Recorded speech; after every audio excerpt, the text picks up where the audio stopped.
Hi mga katito Miel, nandito ako sa SBD Farm. Napakaganda at napakalawak ng lugar. Tara, samahan niyo akong explore ang napakagandang SBD Farm.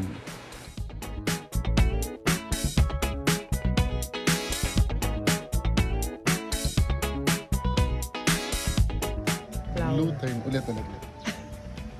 Oops! O mga katito Miel, nandito ako sa SBD Farm. First time ko pumunta dito at na-discover ko itong blue ternate. Ito pala yung parang mga bulaklak na nilalagay sa salad at ginawa na nilang juice. Ano ba yung benefit ng blue ternate? Sabi to, rich in antioxidants. Maganda rin sa skin. At higit sa lahat, ito para sa mga ang buhok ay medyo naninilikado. It nourishes your hair follicles. Maganda rin para hindi mo maging mabilis ang paglaglag ng inyong mga buhok at inuunti-unti na hindi maging puti ang inyong buhok. Prevents graying of hair or slow down graying of hair. So titikman natin tong blue ternate. Ba yan? Ba? Ayaw. Ala! Ano ga? Mas kikita yan. Ayun. May mas malakas sa tabi ko. Tatikman natin. Grabe. Daig pa may sukal. Pero sabi nung crew, wala raw tong sugar. Ibig sabihin, this is really good organic juice drink that reduces, white hair and slow down skin aging. So tara, bisitahin ang SBD Farm, tikman itong blue ternate. Refreshing.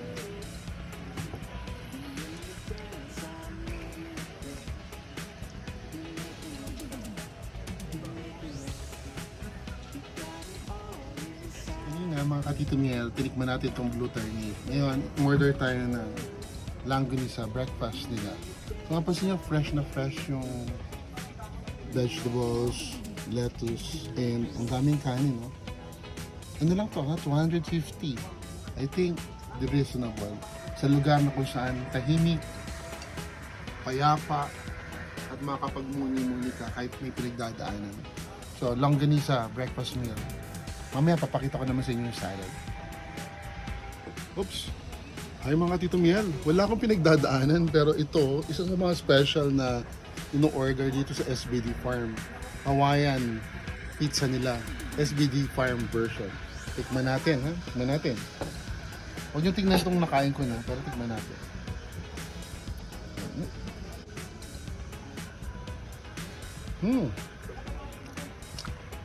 Sakto lang. So, dapat lagyan ng sauce. Diba? Salamat. Patuloy natin explore ang SBD Farm at tingnan natin ang kanilang mga taniman. At ito naman yung kanilang gulayan ni San Rafael Botanical Garden. Pwede ba pumasok? Ate, pwede pumasok. So, ito yung kanilang Botanical Garden. Ayan. So, yung botanical garden nila, siguro yung mga marami pong bumibili ate sa inyo ng mga Opo, basta nga ako magaganda namin eh. oo. Magkano mga presyuhan ng ganito? 250 to? Di ba dapat malamig yung lugar para Ay, hindi naman sa mainit yan. sa Santo Tomas kami, baka Medyo mainit. medyo mainit. O yan, mga seedlings ng botanical garden niya. Mabenta raw mga halaman dito.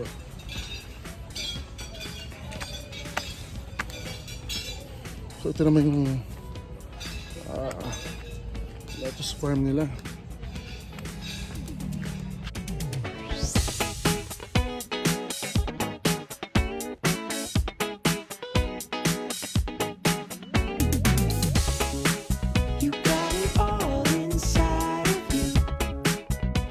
Ito po yung katuray. Oh. Ito po yung katuray. Ginagawang juice din po ito? Hindi po sir. Gulay lang talaga. Kulay lang po. Kasi ang sarap nung ano, blue turnip. Kala ko pareho sila. Turay. Mm. Sabi ko sa'yo, from farm to table. Farm to table. Yeah. Ano yung siniserve nila? Oh, fresh na fresh ang kanilang ano. Paano araw po? Magandang araw po. Sir. Ako po si Tito Miel ng YouTube. YouTuber, wow. Fresh na fresh, oh. Dito rin po in-harvest ito. Yes po. Fresh na fresh. Hindi ko ba nagmahal ang bawang nung panahon ng ano? Ang sibuyas. Sibuyas. Kitang-kita nyo. Manipis lang. Parang ganito natin. Sa buhay, bawal ang bitter kasi ang be better. Talong and winding road. Yan, bawang magaling sa hypertension. Yan, kamote. Pero huwag kayong kakain nito pagka mag-exam, baka mga mote. Radish, carrots. Gabi Concepcion. So, ito yung kanilang farm to table. Diba? Kita nyo naman. Oops.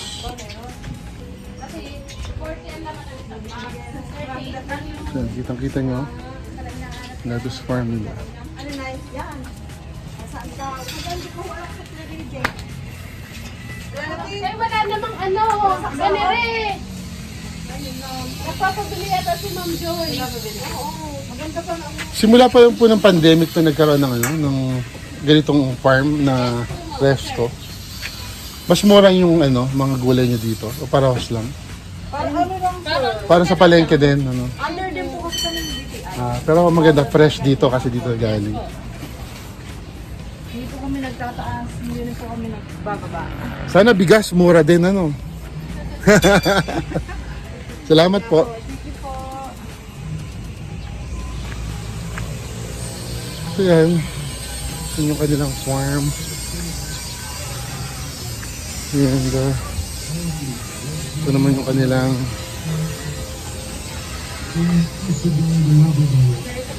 ay, thank you. Dito na raw ma yung pizza. Ito yung SBD cafe nila.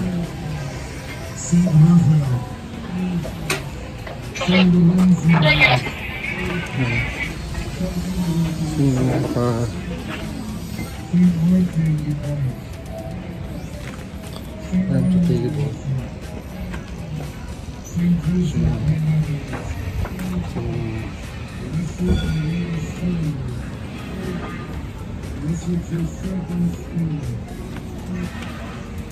So, saan na tayo pupunta?